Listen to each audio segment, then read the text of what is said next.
Hello everyone and welcome back to Celebrity Ring. In today's brand new video, we'll be talking about why the Weeknd's Super Bowl performance sucked. Recently, the Weeknd landed on the stage of Super Bowl 55 for his much awaited halftime performance in his typical red suit, which he's done for the whole year of 2020 in order to promote his critically and commercially successful album named After Hours. The stage was lit with lights and the stadium sky filled with fireworks as the global R&B star performed a medley of hits backed by a choir, some violinists, and masked backup dancers, which would eventually become a meme in and of themselves. Everything seemed like it was going to be one of the best performances ever. But that's not exactly what happened. The Weeknd was all over the headlines when he got snubbed by the Grammys for apparently choosing Super Bowl 55's halftime performance over the coveted awards ceremony. His album proved to be one of the biggest chart toppers of last year as it debuted at number 1 on the US Billboard 200.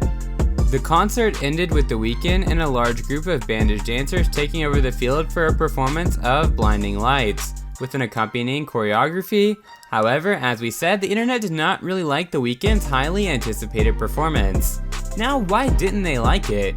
Well, as soon as the singer wrapped up his performance, a lot of social media users took to Twitter to talk about the same. Unfortunately, a majority of them did not like The Weeknd's performance and rated it as the worst. The user even said that this one was even worse than the Janet Jackson wardrobe malfunction. Another said that these cardboard cutouts are making more noise for The Weeknd than they are for the game. Some people even said that the choreography is very chaotic and that it was worse than every other Super Bowl performance ever. I personally think that you guys should watch the performance on YouTube and tell us what you guys think about it. Right after you watch this video, go check it out. However, we think that it's not really on him. A reviewer said that the singer's halftime show at the Super Bowl was always going to be difficult this year, especially with limited fans in the stadium, a hesitance to bring in any guest performers, and a need to keep things mostly toned down. It was always going to be hard to make the show feel special. I personally do agree with this, especially with how 2020 went with the pandemic and everything else. It was definitely hard to make the show feel special, but the thing is that fans are still outraged by the performance. Maybe it was due to them being overhyped and expecting a lot more, but who really knows? But then The Weeknd made another misstep. He tried to create a more dynamic atmosphere by going inside a set that was supposed to create a funhouse effect.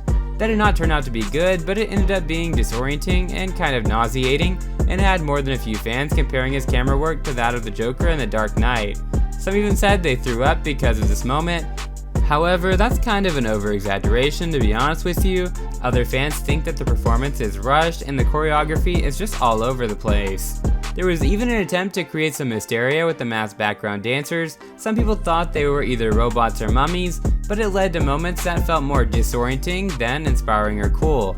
It was just sort of weird, but there was one memorable moment that was part of the show, and it was the final cut.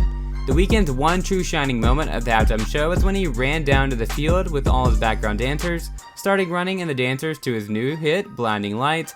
That still did not satisfy the audience completely because many were still mad on Twitter, and everybody was just not satisfied by the performance, saying that it could have been better and less disorienting.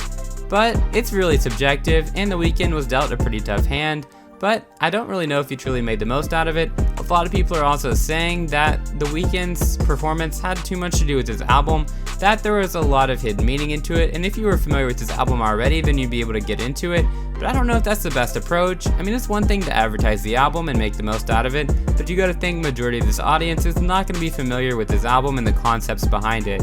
So anyways guys, that's our 2 cents. Thank you guys so much for watching this video, we really appreciate it, and let us know what you think about the Weeknd's Super Bowl performance. Did it suck or did it not? Let us know down below, and we'll see you guys in the next one. Peace!